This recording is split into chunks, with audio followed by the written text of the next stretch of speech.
Alright, this is how to play Cyanide Part 3. And this is right after the solo, the main solo.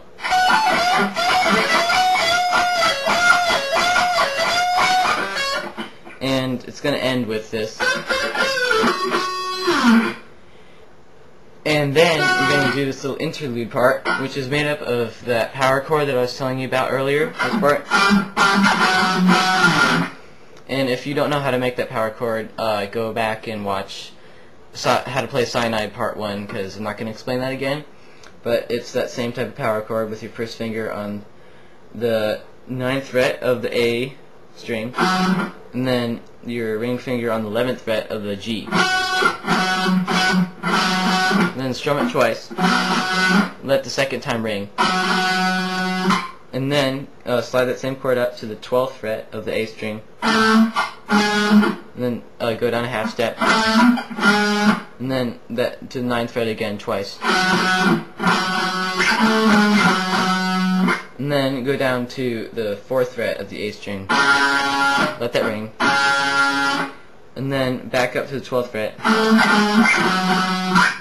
And that same thing. And then go down to the 5th fret. And then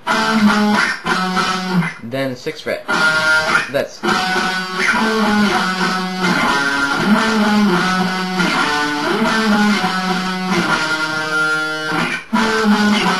that one more time.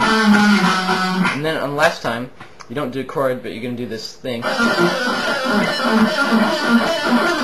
not that good at it, but what you do is you use your wah pedal as a filter. What that means is you don't move the wah pedal, but you put it back, so that's a little more than halfway back, open. So it makes this really cool sound. So you're going to go up on the G string and the D string by half steps each time. And what you're going to do is you're going to pull off from 5th fret to the 3rd fret on the G string. And do the same thing on the D string. And keep doing that up.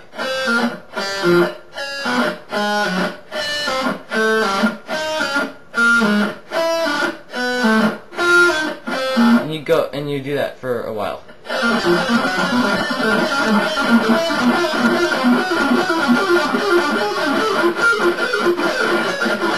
It's not that long, but and then go back to normal wah position,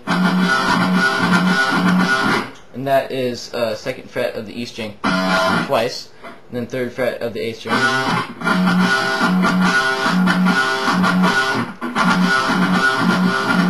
And then this part is the kind of organized solo. And that is a position that your first finger and pinky finger are 5 frets apart, so that's kind of a stretch, but you can do it. And your first finger is going to be on the 8th fret of the E string, and your pinky is going to be on the 13th fret of the E string. And you're going to pull off to the 8th, and then put your ring finger down on the 11th fret of the B string.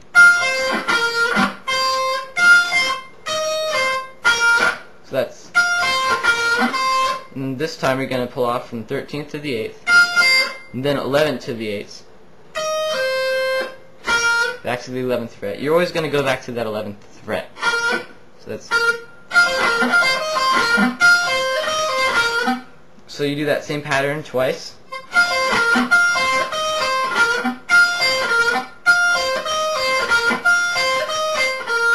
So that's the first pull off. And then the second pull off twice. Then the first pull off. And then move up so that your ring finger is on the 14th fret of the B string, and your first finger is on the 11th fret of the E string. You're going to pull off from the 16th fret to the 11th. Exact same pattern. And then on the last time, you're going to do the 14th fret on the B string bend.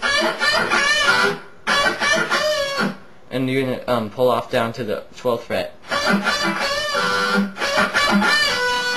And and then do a big bend on the 14th fret of the E string. So that's, sorry.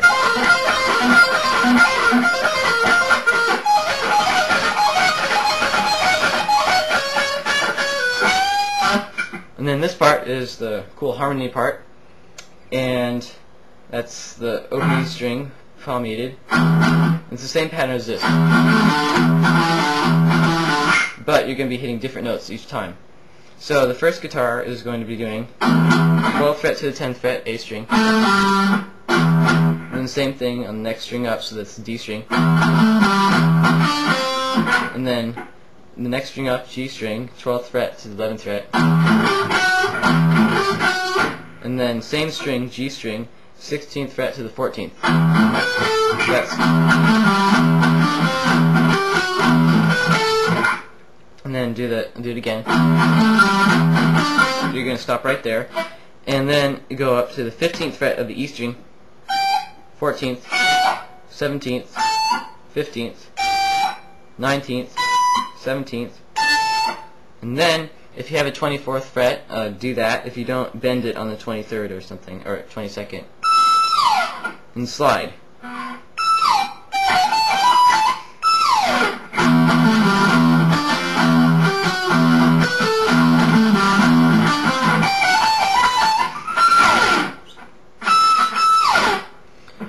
And then the other guitarist is doing the same pattern, except they're doing 10th fret to the 9th fret,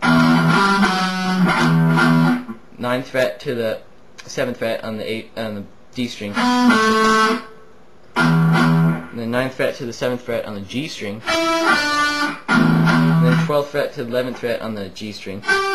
So that's,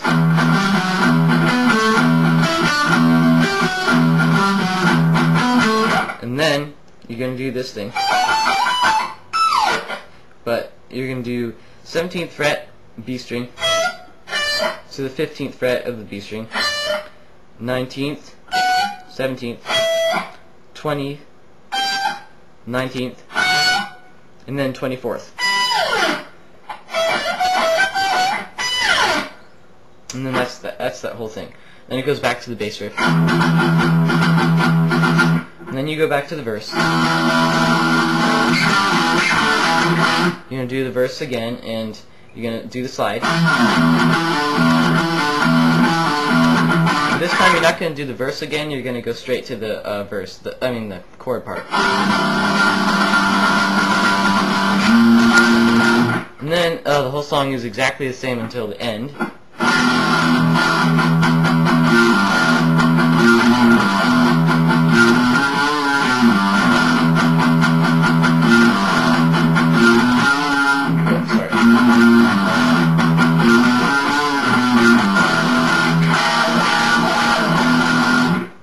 And that's not the end though, because he's going to keep singing.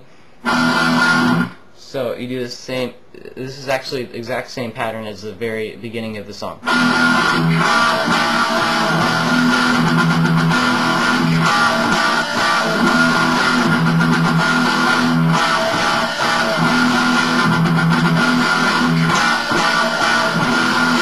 So I'm not sure how many times that's done, but you end on the 3 open E power chords. And then that's the end of Cyanide. So, if you like this video, then please comment on it and put suggestions for which Death Magnetic song you want to hear me explain next. And I'll decide which one. So comment on this video or my channel.